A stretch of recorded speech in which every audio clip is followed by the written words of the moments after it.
দ্বিতীয় হাফেজ মোহাম্মদ আবু সুফিয়ান শেখ, পিতা মোহাম্মদ ফরিদ শেখ, গ্রাম নোয়াপাড়া, থানা লোহাগাড়া, জেলা নড়াই।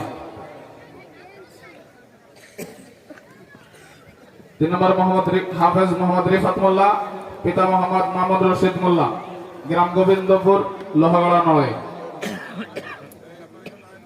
এখন প্রত্যেকটা ছাত্রের পিতা এবং লজিনম্যানকে ডাকছি তাদেরকে সামান্য কিছু হাতে দেওয়ার জন্য।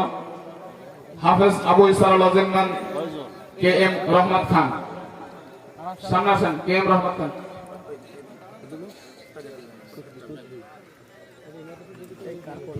পিতা মোহাম্মদ নুরুল ইসলাম শেখ এবং লজিনম্যান মোহাম্মদ রহমত খান, সামনে আসেন। এবং আবু সুফিয়ানের পিতা মোহাম্মদ ফরিদ শেখ, সামনে আসেন। এবং লজিনম্যান মোহাম্মদ আবু বকর ঠাকুর, আকবর ঠাকুর, সামনে আসেন।